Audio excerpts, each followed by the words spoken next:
Mo Salah, because the issue's going to come back, isn't it? He's going to come back from AFCON next week. Egypt have been knocked out, but he doesn't come back immediately. They've got a third, fourth playoff this weekend, which I'm sure Liverpool need like a hole in the head. They'd probably rather have him back sooner rather than later. So his first game will probably be next weekend against Bournemouth away. Does he come straight back into the 11? Yes.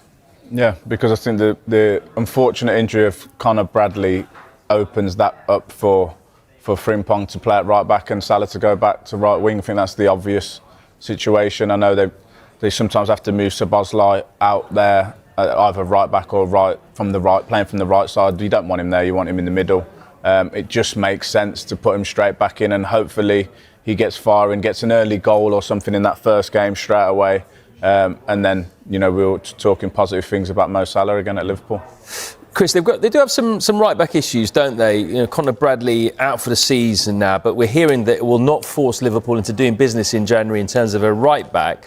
They have got options, of course, but if you look at the options, is there a danger that when you put that player in, it weakens another area of the pitch? Yeah, I mean, just, like Ash mentioned, it means that they've got to bring, potentially Frimpong back from wing, from higher up on the pitch on the right-hand side where he's been playing. He does look really well. Yeah, he looks good though, yeah. He looks comfortable. Can use more of his attributes, I think, is more of an attacking player than a defensive player, really. So they'll lose that, but Liverpool... Szoboszlai, you lose in the midfield, same with Curtis Jones as well. You've got Joe Gomez, who's more of a bit part player now, more of a defensive player, so they're all different profiles. Liverpool, similar to Man United, Man United, I would think, are trying to run their club like how Liverpool do in terms of recruitment. Don't panic. So if someone gets injured, don't just go into the market straight away and go, we need to replace him. Conor Bradley will be back. They have a lot of faith in him. They've got a lot of trust in him. He was playing ever so well before he got that injury. So I think, with that backup that we talked about, Joe Gomez and Frimpong are more than enough to carry them to the end of the season. But naturally they will lose a little bit, like all teams do when you get injuries. But Liverpool won't panic. Conor Bradley, are they going to go in the window to replace him because he's going to be out for some time? I think it's a really disappointing injury for Liverpool to have at this point in the season. They've got Jeremy Frimpong, who's back fit, looks really good right now. He struggled to settle in initially.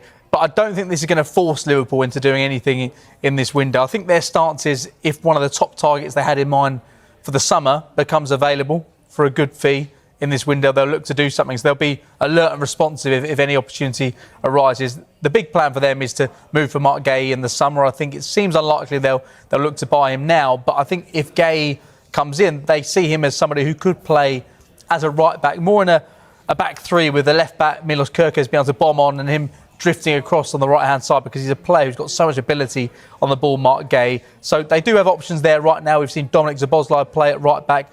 Endo can also feature there. Joe Gomez, Curtis Jones. There are options that can fill in there. So I don't think this injury, as disappointing it has been, will force them to do anything. But of course, it means they'll be more alert to doing anything if one of those targets becomes available. Real Madrid are reportedly stepping up their interest in Dominic Szoboszlai, with the Liverpool midfielder emerging as a player of serious admiration within the Spanish giants' recruitment plans. As Real Madrid continue to plan the next evolution of their midfield, Szoboszlai's profile has drawn increasing attention, prompting suggestions that the club could push strongly for a future move if conditions allow.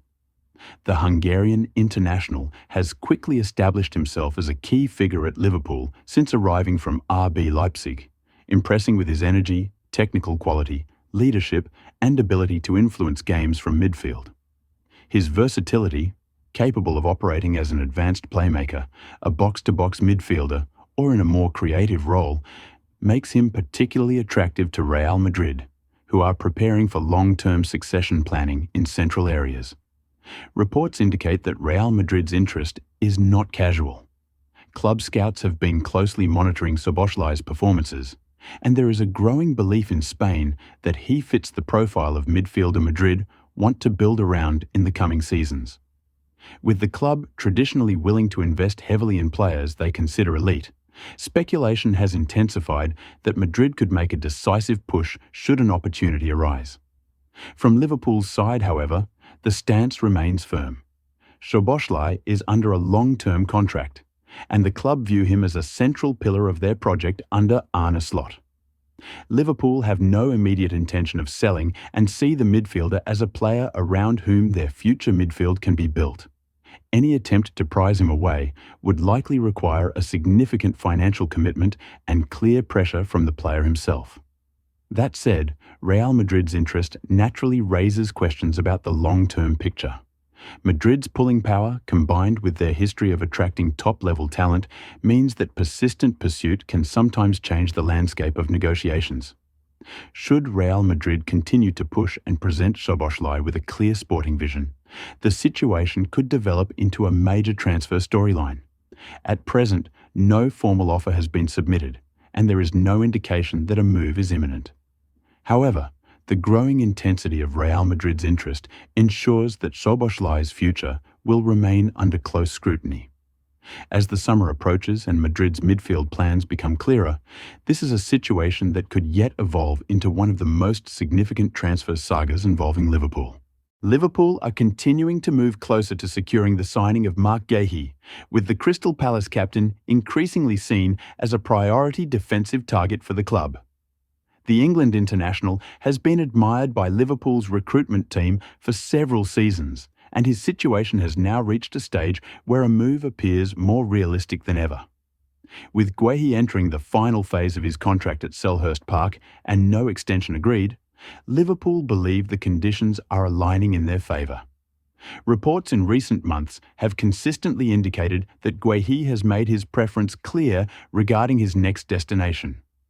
The defender is understood to favour a move to Anfield above all other options, viewing Liverpool as the ideal step in his career progression.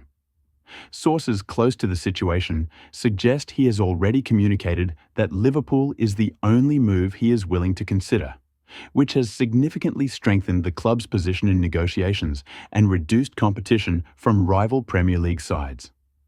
Liverpool's interest is rooted in both sporting and strategic reasons. Guéhi's leadership qualities, composure in possession, and experience at the top level make him a strong fit for the club's defensive rebuild.